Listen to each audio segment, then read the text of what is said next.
We've all been there before. Your teammates die, you're left in a 1v4, your hand's shaking. But you can't just give up. Instead, you remember. Happy told me to isolate my 1v1s when clutching. I'll just try to do that. 1v3. This isn't so bad. Here's my next target.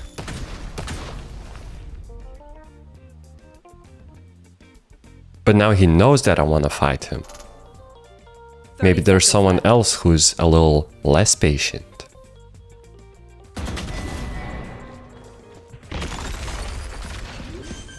Now Breach is stuck on the right side. He just revealed his position.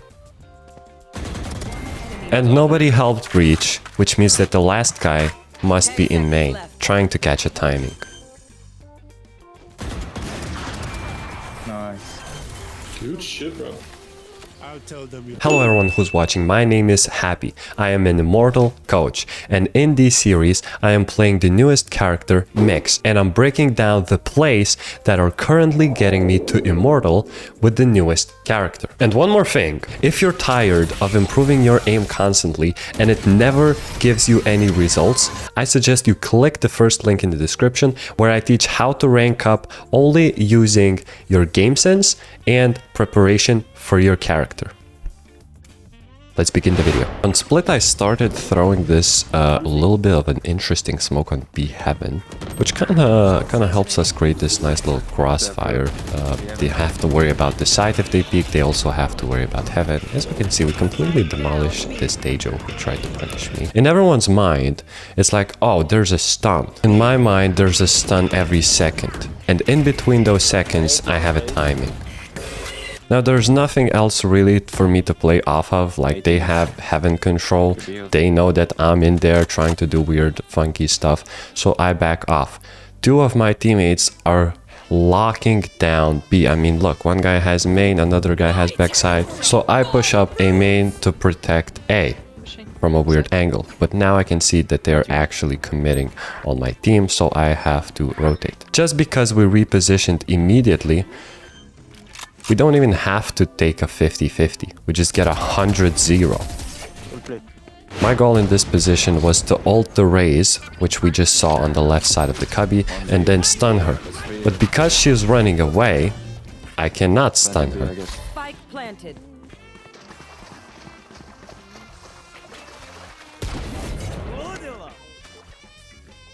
It's a violation.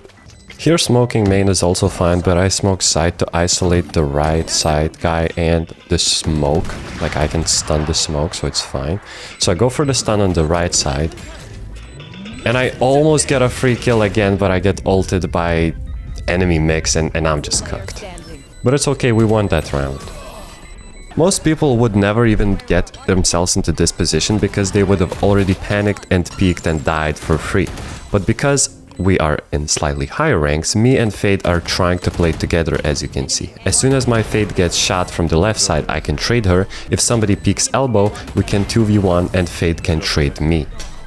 So usually when you have two duelists like Raze and Jet who can just dash in and make a lot of pressure, you just go immediately. Or all Radiant players just go on site immediately, that's why I had the smokes. But because no one's literally doing anything, I decided to not leave my chamber alone and go try to fight mid with him. Luckily, I'm there in time to trade him from the flank. The lesson here in split is if your team isn't doing anything, you should go and look for picks middle. But as you can see, this round is not yet over. We can smoke and ult. I'm holding side, holding side. Oh my. Now that we have sight, I decide to play in main to take care of some space and have some more angles to work with. I heard one guy having zipline, but I'm still aware that someone could still be lurking because our sentinel is dead. Yeah. After getting the free kill, I'm still aware that someone could have also been going with the Raze, and I don't want to give that 1v1 So I back off, and now I go and help my team fight from another angle. This play literally comes from intuition and experience, but if you try to explain it, two of their duelists already pushed out, so the teammates think that we have some space. And because I have an Odin spamming down the line, they cannot hear anything, and I can just run at them and catch this incredible timing. Finally, we have to remember that Raze was the first one to push into vents and not throw the round because of that. Also, I'm one orb away from my ultimate. So I pick up the orb. And I have my ultimate, which would literally win us the round because it's 20 seconds. If I ult the Raze, she has no chance. Here's why you should always check your left side when retaking on split. There are two positions and they are both super strong, so you have to jiggle them before going out or using some type of utility to clear them out. Fate didn't do that, and that was the final nail in the coffin for us. On all ranks, if you are in a 5v5 situation and your defenders don't have an operator, I recommend buying low armor and going for 1v1 fights. Now that we are in a 5v4, I let my duelists do the job and I try to trade them as much as I can. For all the controller mains, it's more worth to smoke CT instead of the heaven when you're splitting B. I smoke backside just to help us get on site easily because I have an extra smoke, and then I was ready to stun the guy who's under just so we can make sure we get the kill. And finally I go main because this is a pretty good spot to make sure no one's flanking you because they have neon wall, they could go past the chamber trip, and I also want to be there to trade my teammates from as many angles as possible. This neon jumps down with his operator, which me and chamber could just 2v1, but because my chamber is chilling on site. Of course, in a perfect world, Chamber and Sky should play together so that Sky could trade the Chamber. Doesn't matter which position Chamber fights from. But after I fuck up my stun and Chamber fucks up his positioning, all the rules fly out of the window. And because I hear this little step to the right, this is my opportunity to peek this Neon's operator.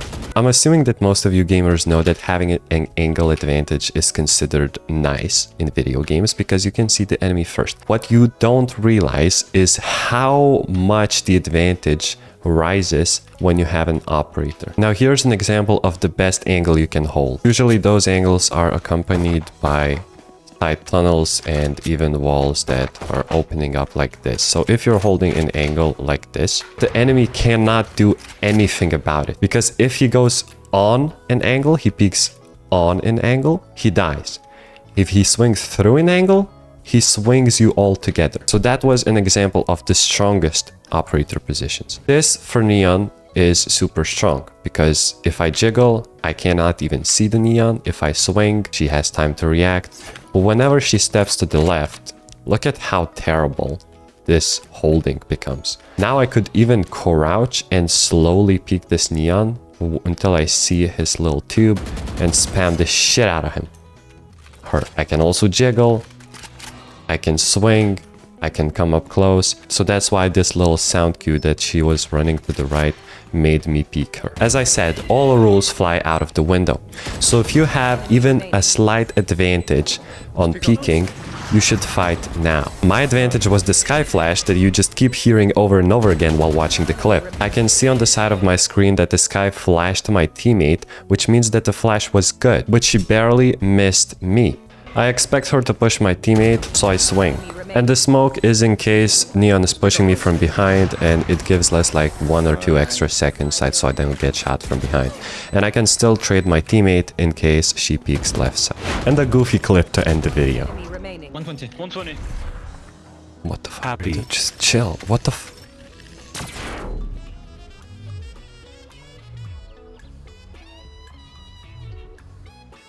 Pretty sure brother was on that. Okay, wow. Thank you so much for watching. If you enjoyed, smash the like, subscribe, and comment down below which part you liked the most. Again, join the link in the description, premium tier, if you want to improve your game sense tremendously, especially for Waylay mains. And I'll see you guys tomorrow.